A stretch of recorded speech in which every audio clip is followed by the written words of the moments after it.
Okay, would you say a part of anyone's success, anyone watching this, is it's just a part of life that you have to go through the lessons of losing? You're not going to get to $1 billion unless you're willing to lose $100 million. Why do you think some win and some lose? One, they lose in the mind. They quit before they've even kept pushing through or decided that they're going to go on. If there was a magic formula, how to become a millionaire, Okay. what would you tell anybody? Like, do these things. This plus this times that equals success.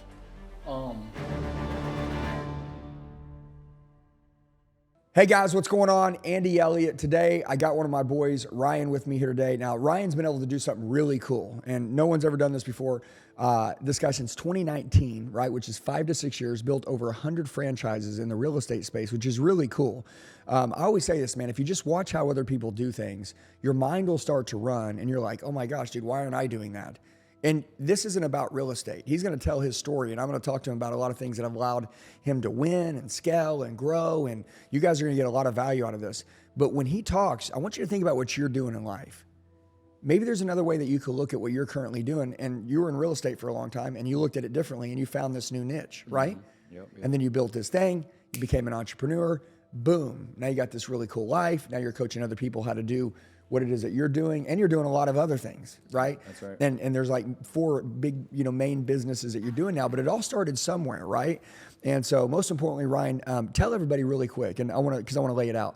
What are your franchises, right? Because we're in the real estate, first class real estate. That's your franchisee company. Right. Is that right? Yeah, that's right. Okay, tell everybody what that is, and then how you came up with the concept and the idea. Sure. So we saw that technology needed to be provided in every office, so we set that up where they could buy it at a $50 a unit or person per month, and so they could have that and then scale nationwide through our franchise. Okay, so is this anyone that wants to open their own franchise? Yeah. I'm sitting here, my name's Andy Elliott. I'm like, dude, I want to open my own franchise. What happens? What do I do? Yeah, so they come in, they fill out an application. We make sure they have to have a broker, but they can run virtual in most states. So they pay us a franchise fee, then we set up the technology for them to scale, and then we have a small $150 transaction fee. Yeah, so basically I get a business in a box, turnkey. That's right. That's what we call it, actually. Right? Yeah. Okay, so, but I'm just looking at it like I don't have to think about nothing, right? And we have all the back end stuff. So between accounting, the onboarding, transaction coordination, any of that stuff that they want, we do all of that internally. Yeah, so you have everything. Basically, all I have to do is get out there, get to work. You have coaching, right? I mean, you're a coach. We support. Talk a little bit about that for a minute. Give us your background, because these people, this franchise deal's growing really fast. Yeah, it is. Okay, and it's growing really fast because everybody right now wants to own their own business. I mean, they do. I mean, listen, working for someone else is cool, and if you work for someone else and and it's a really cool thing, and there's an awesome mission, and it's cool to be a part of something like that. But a lot of people just have jobs. Yeah. And they're like, man, I don't want to work at a job my whole life. Like, I want to do my own thing one day. In real estate, if you were to Google, on Google, what creates more millionaires than anybody else, and then anything else, it'd be like financial space or real estate, right? That's right. Yeah. And so, if I was like, I want to be a millionaire, it would say, go into the financial service space, maybe insurance, something like that, or get into real estate. And then I'm like, bam. Hey guys, what's going on? It's Andy. A lot of you leave comments telling me that you need help. Do me a favor. I'm going to tell you the best way to get a hold of me. Shoot me a text message right now, 918-210-0254. 918-210-0254. I'll help you with whatever you need. I got your back for life. Let's get back to the video. The beauty of this is they can set it up and they're helping people, because what we really push, and you'll notice we have a brand that's called Buy Income. We want people to buy real estate. If they had bought real estate 5 years ago, they'd have made more money than they usually did working. Facts. If they bought real estate, you can go buy a property and have $5,000 a month of income coming in, right? So it's just the idea that this is really set up for people to help understand that. They're gonna go in because they're gonna buy it anyway. We set up wholesaling inside of it. We set up hard money lending inside of it. We have the title companies inside of it. So people own the business, and then we have all these verticals set up where they can really scale and grow their business too. Okay, all right, so number one, I wanna geek out in a little bit on everything that you're doing right now, and it's really cool, but Ryan, you didn't always exist. This life, this status, you winning like this, that didn't always exist. No. Right? Because there's always a story. And I think that a lot of people that are watching this, a lot of people feel like they can't come back from certain things. I know you've had some losses. I know you've had some wins. You got a family, you got your son here, your wife's over here. I know there's some things that you really value right now in life, but you're older. Yeah. right? And I'm sure that there was times where you didn't understand that those things were really valuable. We were losing $50,000 a month getting this thing going. So, I mean, we really had to invest a lot and had to figure a lot of stuff out. We learned about business. We learned about what we had to do to kind of push and get through that. And so we really understand it. And that's why we made it skinny so that people could stay in the profit, because being in the profit is huge for building a business. People think they're going to make money down the road. We track how much money we're making every day. We track that to a T. And that's really the focus in growing a business. And we really advocate for them to do the same. Okay, so I want everybody to understand this. There's something called risk inversion. It's in the beginning of a business when the risk is at its highest. Right. Usually you're losing a lot of money. And a lot of people don't keep a business open for very long because they can only afford to lose money for so long. That's right. And by the way, they're like, oh man, I saved up this money. I'm ready to start my business. And then all the money you saved, you're losing it. That's right. And you're like, wait a minute, it's not supposed to happen this way. Well, that is actually the way that it happens. That's why if you buy a franchise, right, you become a franchisee, that's where you can build it because you've already modeled it. Mm-hmm. And so when somebody comes in, if I'm a number, let's say you got 100 of these out and I'm number 101, well, I just model what the top ones that you have are doing, and I just run that play, right? Yeah. And I think that's why this is so successful. Real quick, if somebody is interested in this, before I get into your story, do they go follow you on Instagram and DM you and message you? Real Estate Ryan. If they follow me on there, we have all the information of everything that we offer there. But you also can go to firstclassrealestate.com, and then we have a website. Okay, firstclassrealestate.com, That's right. and then we'll make sure you put your Instagram handle here. You guys go DM them. Right. So if you're interested in this, I'm just telling you, this is a business in a box. It's bulletproof. And if you're willing to just do the work, like this works. Let's go back to this. How old are you right now? 44. Okay, same exact age, 44 years old.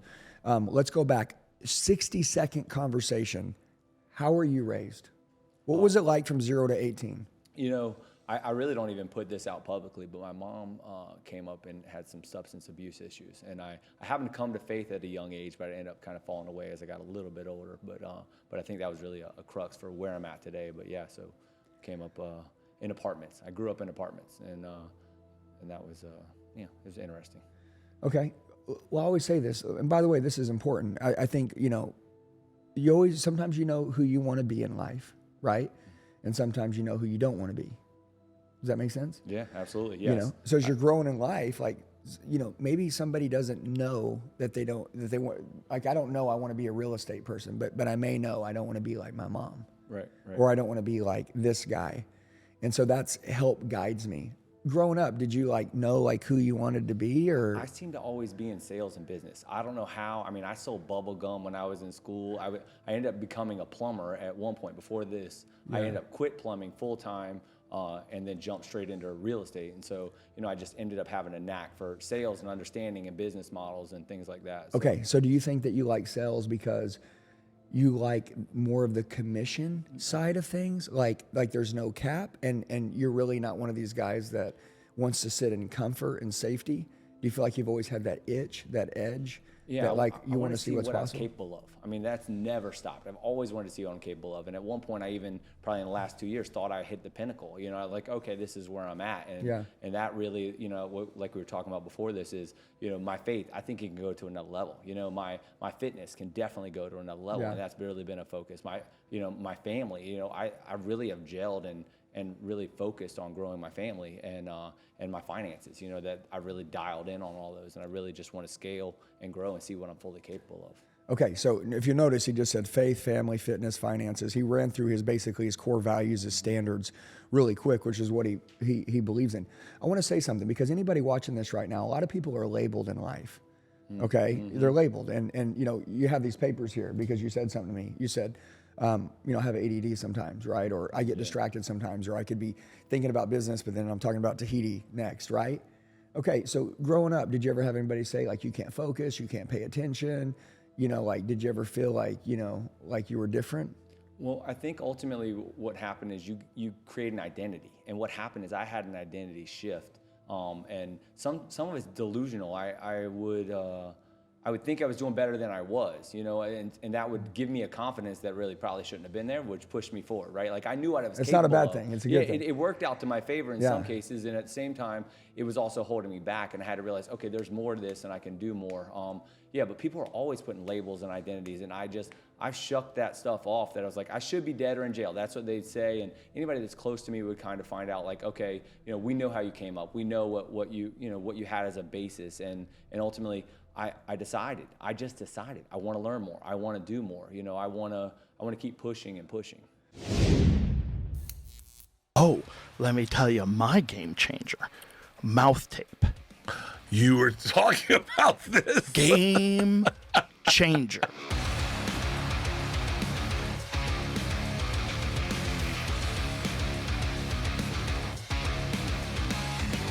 I'm not selling nothing. I don't have anything for sale. I use a company called Hostage Tape. I can't recommend it enough. It's such a huge thing to do. It opens up your nose and you get like 10% more cardio. My jiu-jitsu changed totally.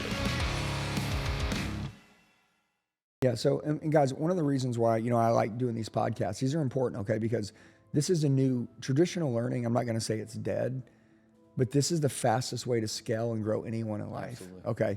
Okay. Every day I have people walk up to me and they say, hey, you know, you're a voice for like underdogs. You're a voice for like, I was bullied or nobody believed in me, or, you know, I have ADD, ADHD, bipolar, blah, blah, blah, whatever the hell everybody said you had. I think all that's a superpower. Okay. I think that there's people that are made to just stay safe and get a job and just do life like it's good. But then there's guys like us, right? There's people, a lot of people watching this right now that don't understand, because see, you're older now, you're 44, right? Like if we would have gone back to your 20-year-old self and I could show you at 44, and I could show you that, you know, you're running this 100 franchise deal, you know, you got buying income, you got all these things going on, you know, you probably couldn't have seen that. No. And it's a superpower to be able to look around corners. And I think there's a lot of people that are watching this that honestly, they don't think that something like this is ever going to happen for them. And some of it is because they have low self-limiting beliefs. They have leashes, right? Like on themselves, that I'm not capable of this. Or maybe other people have put labels on them, like get a job, stay out of jail. I can't believe you're not dead. You know, like crap like that. Like, hey, I saw how you were raised. Hey, I saw what you did, right? You know, like you should be disappointed in yourself. Right. Right? How many times you do something, you felt disappointed in yourself. So you felt ashamed in yourself. You felt, you know, embarrassed. But guess what? Like, but that didn't stop you from becoming this man. And so like, what advice would you give somebody that's watching this that like isn't where they want to be? Everything is failing. You know, maybe that everybody's telling them like they're counted out. Yeah. Right. And maybe they're telling themselves they're counted out, right? Like, how do you push through and just know you're going to end up where you want to be? You know, there's two things that come to mind, but you know, the first one, the line always stays in my head is go back to where you quit. You know, just go back to where you quit. You were on a fitness journey, you were on a faith journey, you were on a family journey or a finance journey, and it got hard, and so you quit. You know, people just quit and they go back to the same pattern and the same habit over and over again. And it's like I have to redo that over and over. It doesn't matter if you messed up. It doesn't matter if you came off the diet. It doesn't matter if you missed the gym. Like, go back to where you quit and just keep on going. And then ultimately the sky's the limit. And, you know, the other thing is identify what's holding you back, you know, because it could be alcohol. It could be the people you're hanging out with. It can be all kinds of different things that are bad decisions. And these decisions, like for me, it was, you're not communicating effectively. That's costing you $1 million. You're not in fitness. That's costing you $1 million. And like those kind of things would go on in my mind. I said, I want this more than I want that. Alcohol, I haven't drank in almost 2 years now. And it was because I wanted clarity, I wanted focus, I wanted to be the person, the leader that everybody else wanted to follow after. And I had to look in the mirror and be that guy. And that's really where I've had a connection to you that you don't even know about, right? Because you identify that, you say it, and those words resonate over and over, and you got to look in the mirror, and you got to decide who you want to be. And that thing, you're deciding, I'm going to keep drinking, or I'm going to be this. And I said, I'm going to be this. And ultimately, it's crazy. What's happened has been like revolutionary. I have hit a growth spurt. I've gone into something new, and it's bringing everyone around me with it. They're like, hey, their image looks different. They dress differently. They talk differently. They're not drinking. They're not doing drugs, whatever it is. They're just focused, laser beam focused. And that's the exciting part. Like, it's not even me. It's what's going on in all of them.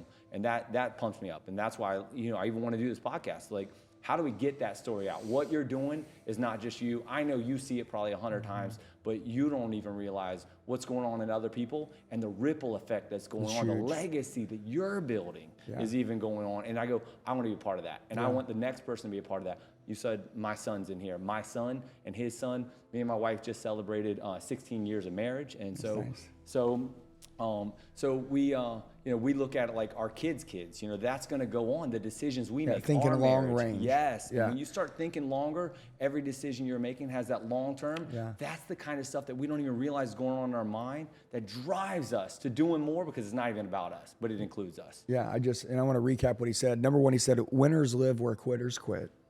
He said, go back to where you quit and pick up, right? That's good. Yeah, so winners live where quitters quit because quitters always quit early. And then if you can just stay in it for a little bit longer, you'll always get to winning. That's right. Right? It'll just happen. And then you said audit your circle, audit your life, audit the places you go, audit who you hang out with, audit who you're having a conversation with, audit who you have in your phone if you and your wife get in a fight, right? Like, I know like you two should work it out, but if there is a man that you was to call, like, is it a guy that's like, man, you know what, dude, you take good care of your family. I can't believe she's arguing with you. She's got a purse full of cash. She's got a beautiful house and cars, dude. She shouldn't treat you like that. Is that a buddy? Or is it where you mess up? Is it someone? Yeah. Or is it the guy that says, dude, listen to me. You know your wife's your best friend. Okay. You guys are going to fight. A brother and a sister fights, but guess what? They don't stop being brothers and sisters. Okay. They love each other. Get your butt back home. Go show her a lot of love. Go watch a funny movie and get over this crap. Quit being a dummy. And you're like, oh, okay. So I always say, like, there's things that like you can set up in your life to guarantee success. And when you make decisions long range, I was just at Garrett White's office with the Wake Up Warrior event. It's his last day today. And I was talking about building big businesses, legacy families. You got to make decisions long range. Like if I do this thing, will I respect myself more? If I do this thing in 10 years, will we look back and say that was a pivotal moment in our company and it helped us scale and grow? If I do this thing, is this good for my team? Like if you don't go to the gym, is that good for your son? No. If you pick up that drink, is that good for your son? No. Is that good for your wife? Is it good for, okay, no, don't do it. It's like, those are the decisions that companies and like legend families, they think that way. And honestly, and I want to tell anybody watching this that the way to become successful is to steal the way that people think, because you just hijack their thinking. Like honestly, like how I built my life and I really started to scale is honestly, I wasn't that smart, man. I mean, I was kind of street smart, but honestly, I was kind of stupid. Got myself in a lot of trouble because everything that I had learned was from everybody that I was around. And so I had outlearned everybody. And a lot of the stuff I learned, I needed to unlearn. You know what I'm saying? And I started watching, self-development and podcasts. And I was like, dude, like, I want to think like these people. And I just started to think like they thought. Like I hijacked their brain. And then my life started to operate like theirs. Roadmap for success is out there. Yeah, it's like model proven practices. And we live in such a cool time where, you can watch a podcast and learn about 20 years of a guy. But important, let's think real quick. I'm going to run you through some like quick questions. All right, okay, because let's give them a lot of value. All right, let's do it. Okay, let's think about something that you did in your life, right?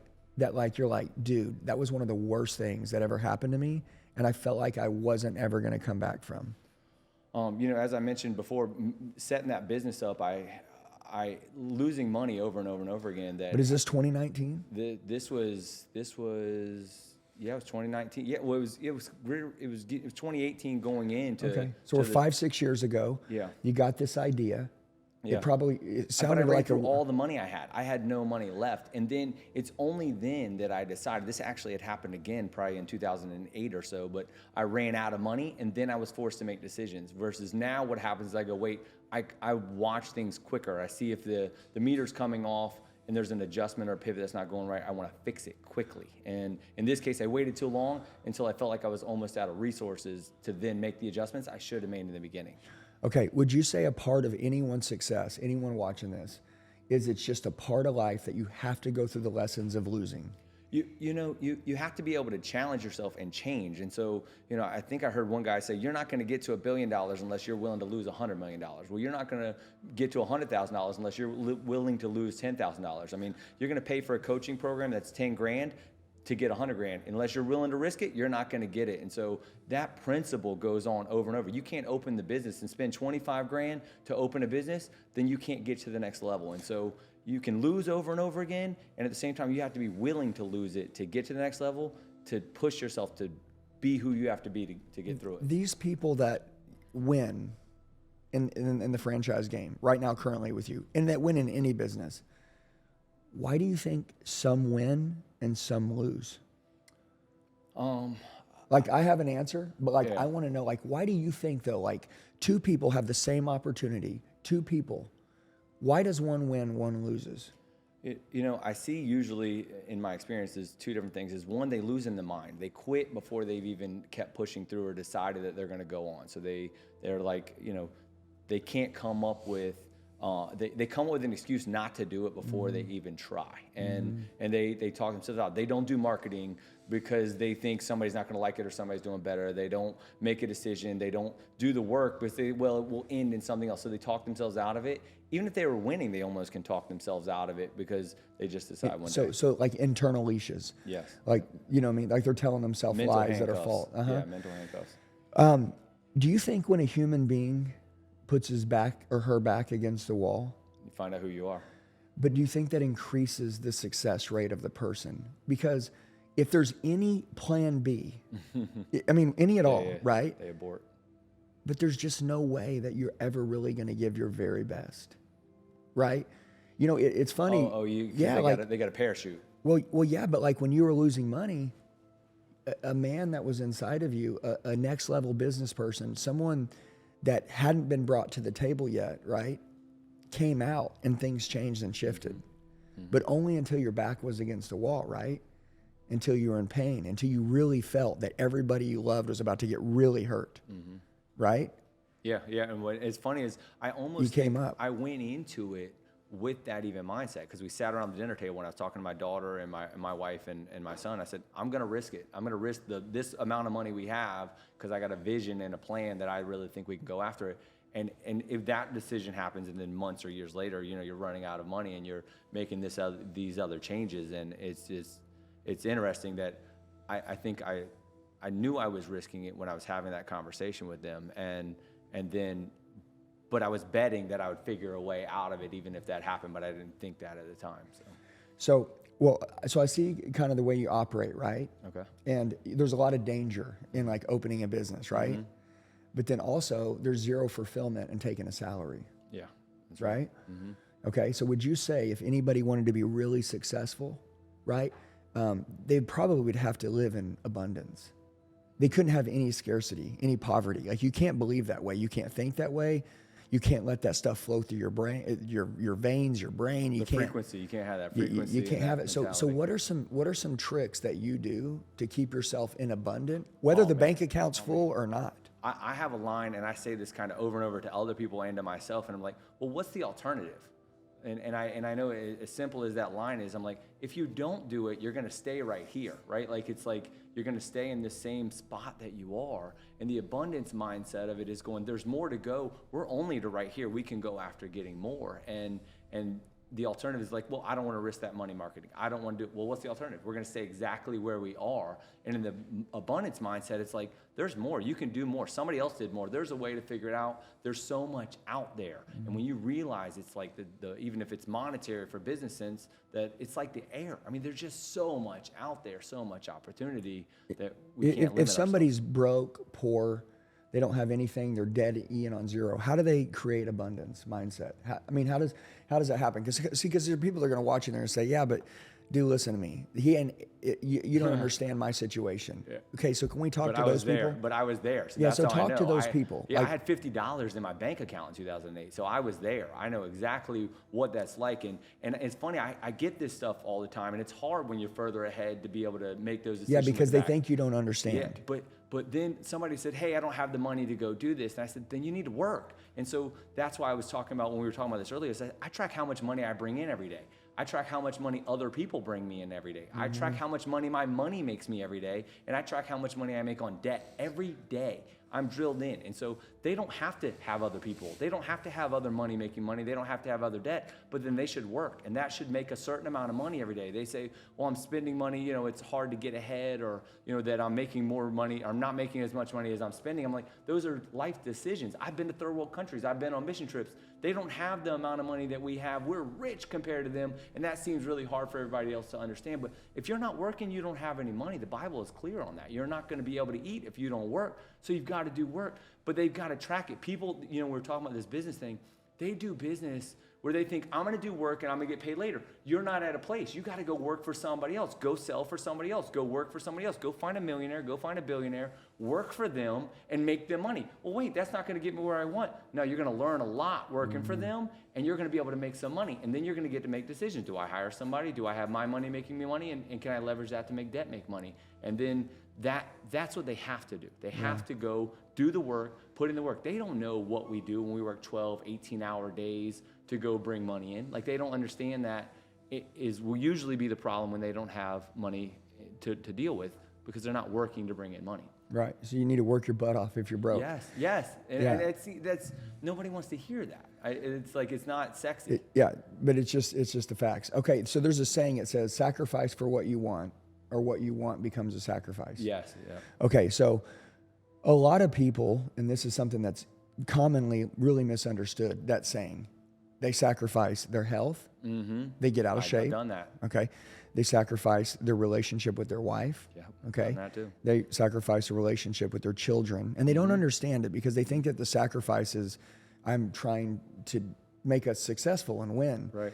But what you're doing is you're actually killing your family, you're killing your health. You sacrifice your relationship with God, right?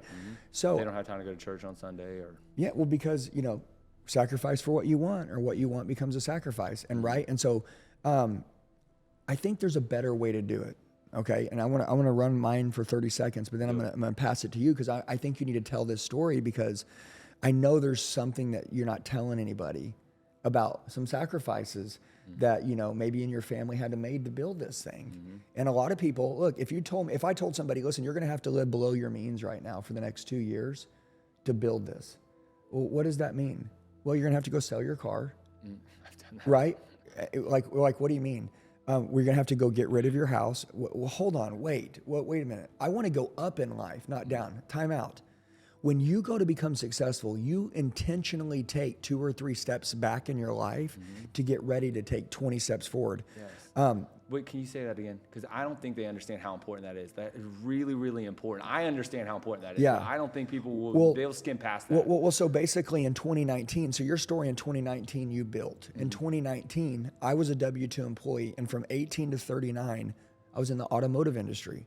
For 20-something years, that was all I did. And I was a W-2 employee, and I made more money than anyone ever thought I would make, and I was doing better. Unfortunately, one night I came home, my wife said she's learned to live without me.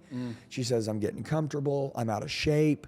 I wasn't being there with the kids, even though that I was at home, I wasn't present, my mind was still at work. And she was sick of it. And honestly, I didn't really like me.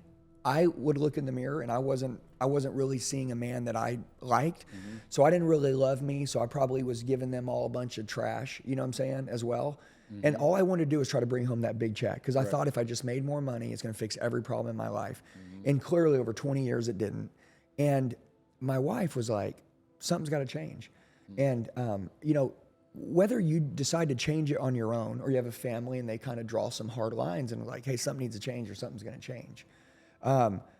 We made a decision, or I made a decision first, that I was not going to make any more false promises to my family. I was actually going to make some real changes. And I got in really good shape. I started keeping my word. When the alarm went off at 5 a.m., I was up. My wife started seeing this months. I'm getting up at 5 a.m. I'm not sleeping in. I'm really getting up. I'm eating clean. I'm not eating all the kids' chicken nuggets and French fries and all the crap and the pizza. And I'm like, no, I'm not doing it. She saw my discipline increase. I was showing her love. I would come home. I was giving her a kiss first before I kissed my kids. I was showing my kids that their mother was like everything. Queen. I started showing her love. I started treating her like she was my battle mate, like it was me and her against the world. Yes, exactly. Which I hadn't done in a long time. And either. I was pleasing people at work, and I wasn't trying to please my family. But then also I made a mistake, because I almost stopped working. I did. Yeah. I did stop working. Yeah. Doing. No, it's because I thought that she would see that, like, I don't care about that no more. And then she turned it on me real quick, and she was like, I don't like that guy either. Yeah, She's my like, wife said the she's like, same she thing. goes, I didn't marry a loser. Yes. I wanted you to win in business as a winner, make a lot of money. Yeah. Also be a good husband, be a good Yes, father, yes, be in it's shape, all stay of them. close to God, look in the mirror, be proud of you.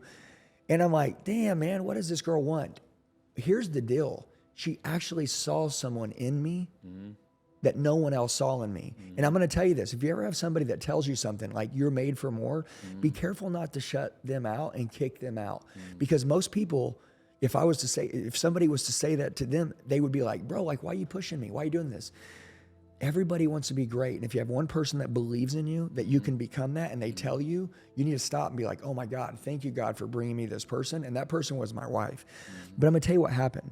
And I said, sacrifice for what you want, or what you want becomes a sacrifice. When I started keeping my word, when I showed my wife that I could truly change, after she'd known me for 15 years, and I showed her a change that she never thought probably could happen, or maybe she did, and I didn't think it could happen, whatever it was, and I took my family with me. She supported me on a way that I never thought was possible. As a matter of fact, my wife had a beautiful home. We had about $1 million house. This is in Oklahoma, which in Oklahoma, $1 million is a really nice house. She said, we're selling the house. So I want you to understand the sacrifice for what you want, or what you want becomes a sacrifice.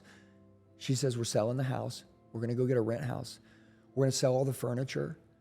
We both had nice cars. She's like, we're going to sell the cars. I ended up getting a $1,300 car. She got a $2,500 What year car. was this? This is in 2019. Wow. Listen, see, a lot changed fast. But see, that's the deal. Like, people though, when they meet you now, they're like, bro, you inspire me. Yeah. Okay.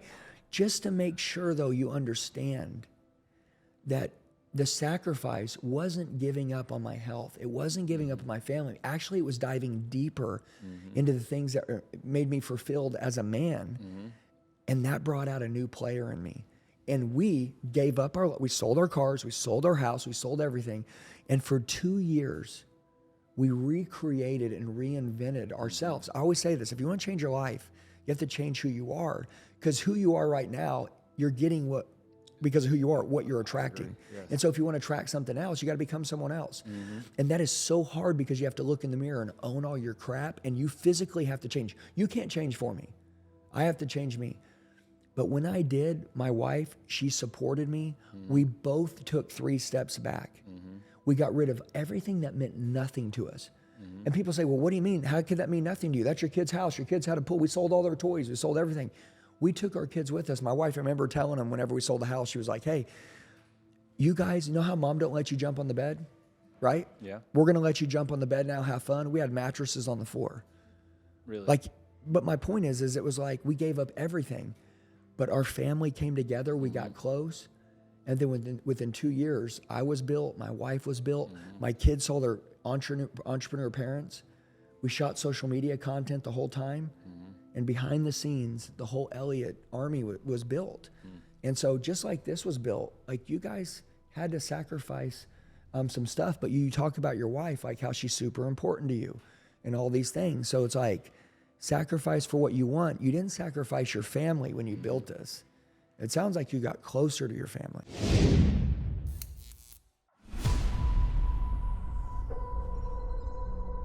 Your brain is the most powerful weapon in the world. He was so successful, it's taken off so much. He's one of the fastest growing sales training organizations in the country. When it comes down to sales, Andy Elliott. Andy Elliott. Andy Elliott. Andy Elliott. Andy Elliott. Andy Elliott. Andy Human beings want to show you the best side, and they want to hide the worst side. For me, I'm going to teach you how to be vulnerable. Who's going to carry the boats and the logs? My name is David Goggins. How'd you become that guy? Described as one of the toughest men on the planet. This is absolute savage. The only man in history to complete elite training as a Navy SEAL, Ranger, And the Air Force Tactical Air Controller Training. also an ultra-marathon runner with more than 60 races under his belt. I was running this 24-hour race as a relay team. He had no teammates. When you can be so disciplined that you'll do things that you don't want to do, you immediately go to a new level.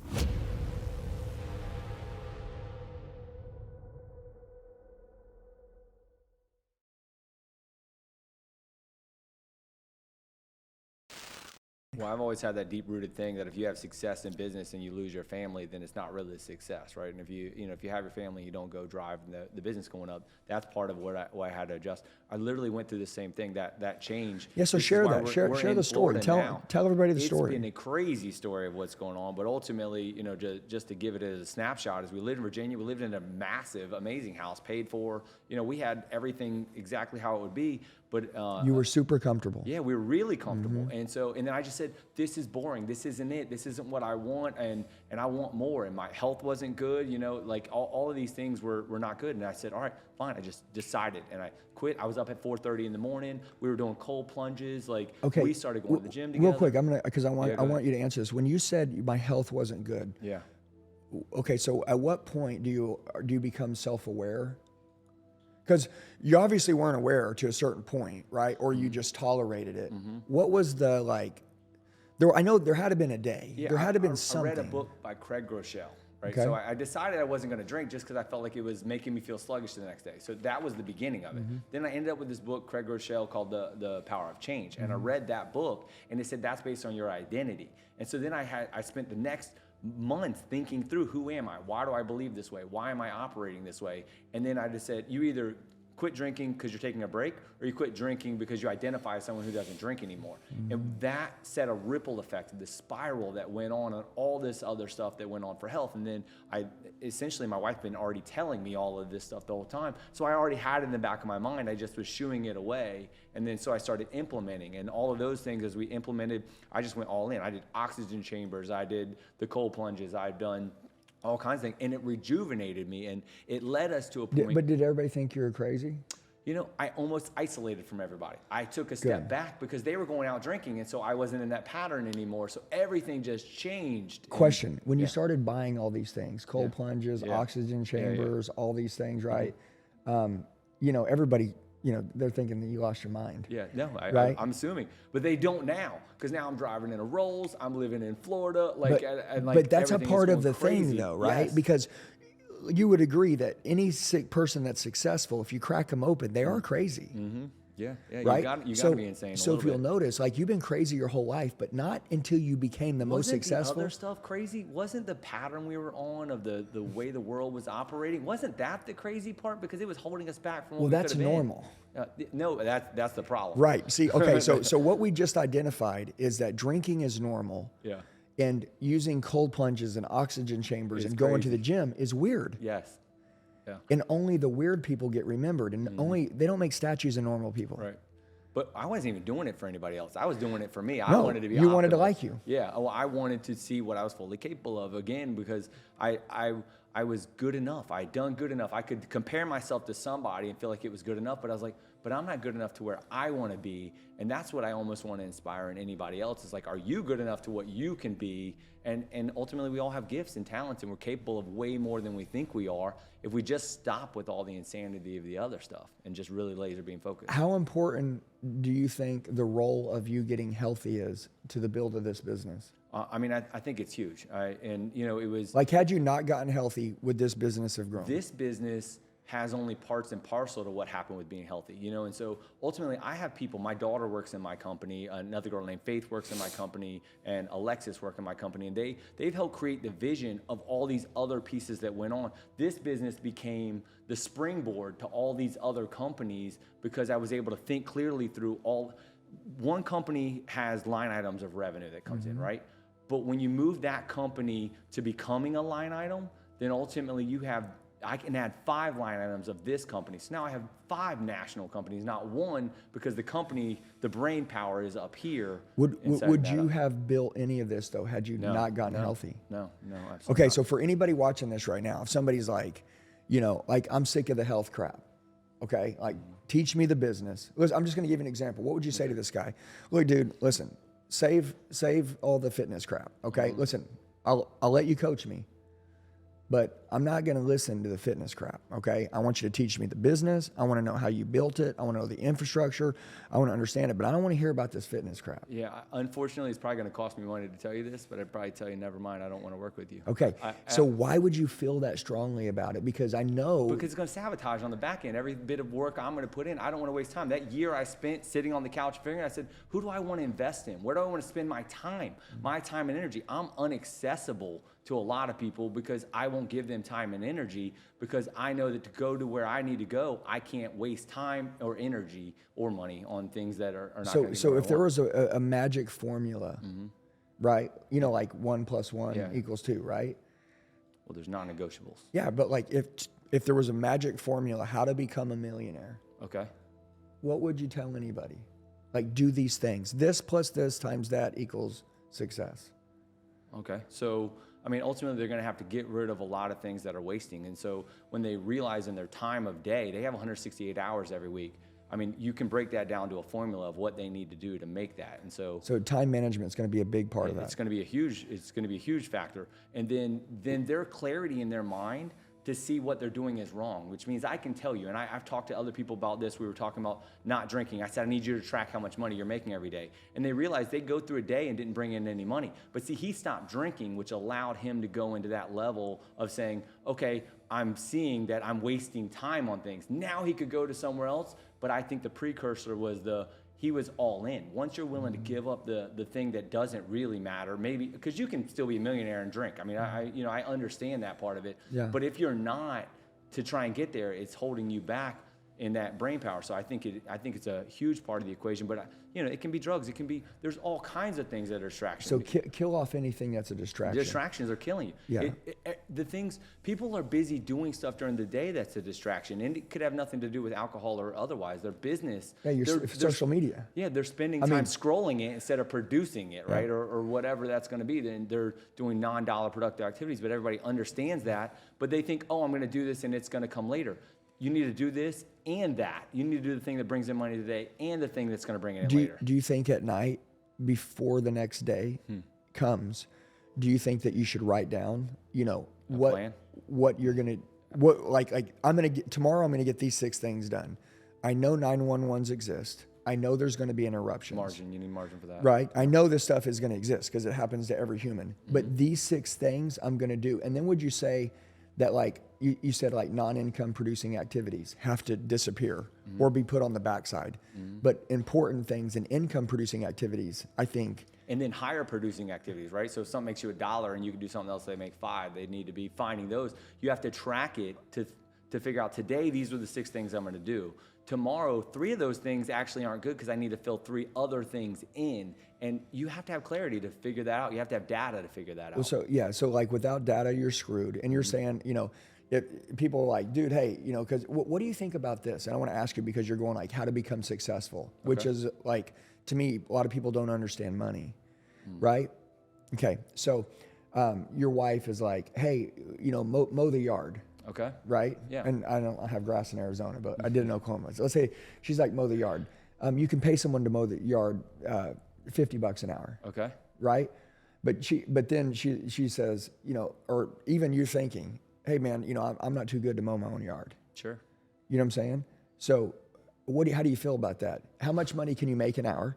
If it's $10,000 an hour, just hypothetically, but you can pay someone $50 to mow your yard, even though that you could do it, right? Should you do it if you can get paid $10,000 an hour versus doing something that you could pay someone $50 to do to mow your yard? Yeah, I mean, there's a lot of, this analogy kind of comes up a lot. So one, I don't cut the grass because of that time, but I ultimately go almost crazy, the non-normal, the other way. I won't do it if it doesn't drive in revenue, because if I can spend this amount of time driving in revenue, 12 hours in a day driving in revenue, then there's all kinds of things that I can't do, whether that's cut the grass, do the dishes, whatever. So we delegate laundry, we delegate all of those things so that we can both thrive and then have the quality time. Meal prep, laundry, cleaning the house. And if you can think through it, you can have someone else do it. Everything in business is detailing and giving them tasks and having them do it in an efficient way. You can do it at home, you can do it at work. You just have to make more money. Yeah, well, you would, if you're going and driving that, yes. Which, as long as you're not lazy and you're actually working during that time, then Well, you need to be reading. You got to get up early. You should be reading. You should be. They're obviously doing this podcast, so they're watching this, like growing and learning, and then they have to believe it, right? Because I know somebody's watching this going, yeah, but I don't have the money to do it, so I'm cutting the grass. But if you keep doing cutting the grass, if you will, then you're never going to have the time there because they're not getting up earlier because they stayed up last night drinking and then they slept in today and then they didn't read. They didn't spend time thinking what they could do different. They didn't track their numbers, and now they're cutting the grass, and they're on this cycle. And they're over it. And it's only once they're over it that they're going to be ready to go, all right, forget this. There's got to be more. And I hope that they take that away, that, I mean, two guys like us can go and grow it and scale it and get rid of those things that don't matter. I love it. There's this, I was talking about a math equation, right? You know, like how to become a millionaire. And, you know, I've always taught one thing, performance, right? Which means like you have to work hard. If you don't work hard, like you're never going to make it, right? And you've said this since we started, you have to work hard. So to me, I can envision your formula being performance, which means you got to work hard, plus knowledge, which means you need to learn an industry, right? If you're going to do real estate, don't ever let anybody else know your business better than you. Learn everything about real estate. Learn everything about... You got to stay ahead. You have to stay ahead. Boom. Okay, so you study the niche you're in. You work hard. So performance plus knowledge. And then I think minus... You have to subtract your leashes. Because if you're a 10 in real estate, but you're a 9 in leashes, which means you have all these low self-limiting beliefs running, you're still a 1. Those limiting beliefs are killers. Yes, That's so what they we're usually subtract fighting. though. That's Yes. all we're ever fighting because they were always capable. So, it's just they didn't believe so share a couple limiting beliefs that you've had during your life growing up that you've had to overcome. You know, one of the ones that's most recent, I mean, this is just the one that I even came in thinking of today, is that I thought I didn't want to have any debt. So I wanted no debt at all because I didn't ever want it to come back on me and things could go wrong. And so the limiting belief with me is that debt was bad. And what I was missing, and I knew this, I knew it, but inside of me, that debt is bad thing drove me so much that I was like, wait, but if I went and got debt and then it's being paid off or makes cash flow, I can only, all right, how do I explain this? If I have $100 million and it makes 12% a year, it makes $1 million. Well, if I can borrow $100 million at 6%, then I make $500,000. Now, I just want to go borrow $100 million. I know that's a big number. It's just a number that happens to be in my mind. Simple math. So I can't get $500,000 because I don't have debt. That was a limiting belief. I was missing out on making money because of debt, and I was just trying to grind through it over and over and over again instead of going, no, I need to be wise. I need to know the numbers. I need to get debt at the right rate, and I need to buy the right things with that debt. Good debt versus bad debt. Yeah. Which I knew, and I still was messing it up. Okay. Name a couple others. I want you to dig deep. Yeah. It could be from now to your childhood. So I had a bad back. I can't get physically in shape because my back is bad.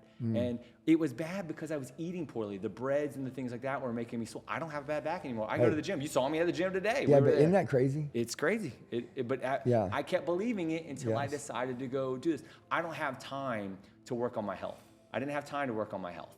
And I was like, man, it was crap. I mean, I did. I had plenty of time. If it was important to me, I had time because I'd have time to sit there and watch the football game all day on Sunday, but I didn't have time to do the other stuff that was there. That's so good. I wasn't good with money. I would go and I would tell my wife, I'm just being vulnerable. I'd tell her, she'd say, hey, I want some new patio furniture in the back, right? And at one point in time, she was the money maker, big money maker compared to, I was very similar in the side of things we just talked about. But, and she'd say, hey, I want this back patio furniture. And I would go and gamble and play poker with the guys and spend the same amount of money that it was with the thing that I told her I didn't have the money for in the other thing. And she would call me out on it and I'd make some excuse. That'll get you in trouble.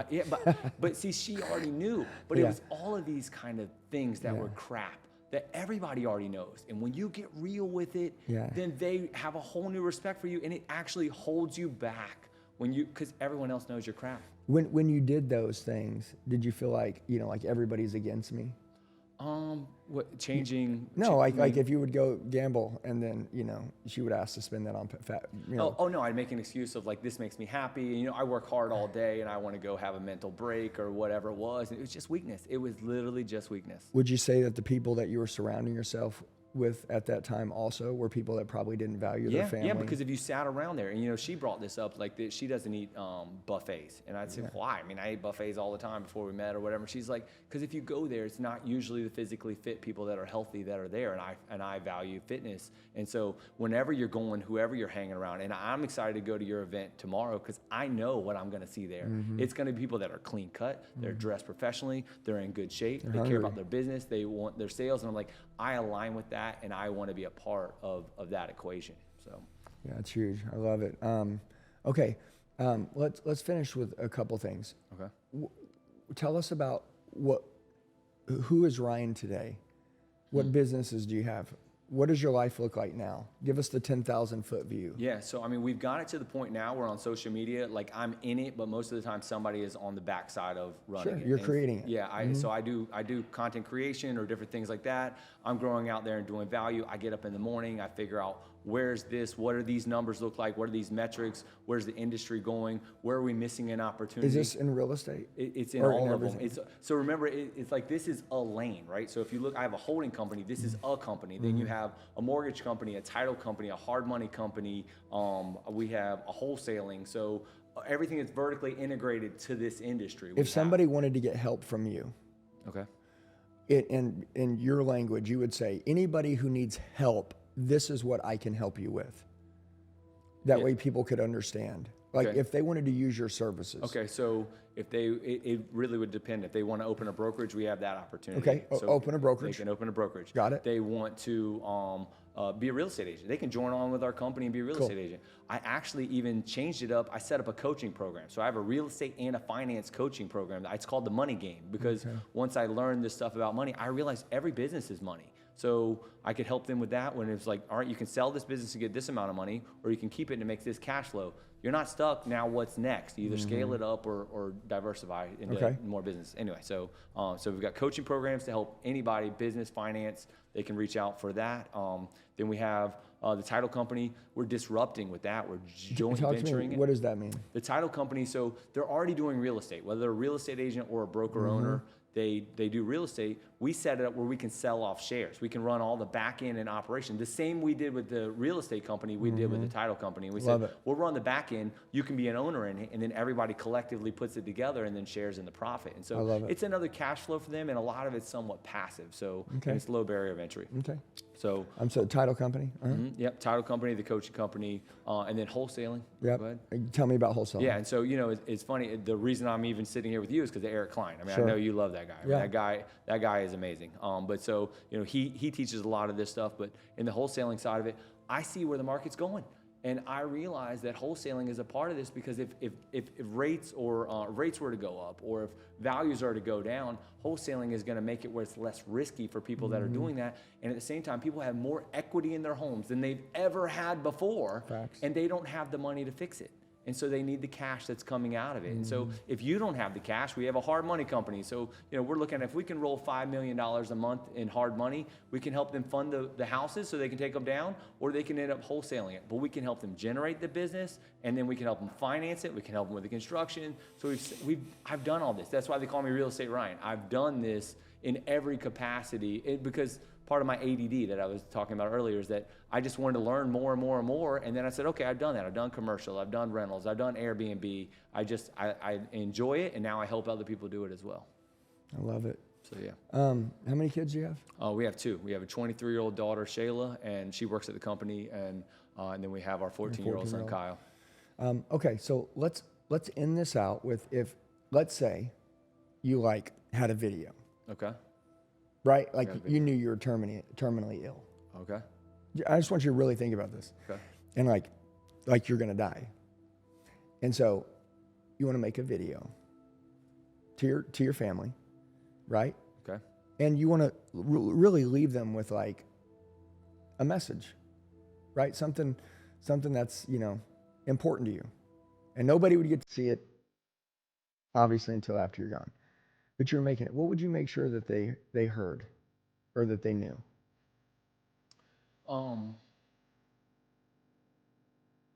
I think I would want them to make sure that they stayed in church. They stayed in their faith. They stayed close to God. and that they knew that he would give them the access to their purpose, and that if they did their purpose, whatever that is, that would be what was valuable to me. They don't need to run the companies. If they choose to run that legacy, great. If they want to do something more charitable and they want to focus on that, then I would be all for it. But ultimately, staying close to their faith and staying close to God would be so vital to their minds being able to open up to whatever their purpose was, that would be so important to me, because I just don't want their lives to be wasted. Okay, I love it, man.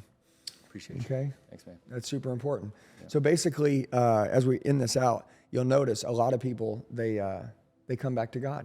You know what I'm saying? And God opens doors that humans can't close. And he opens doors that, humans can't even open.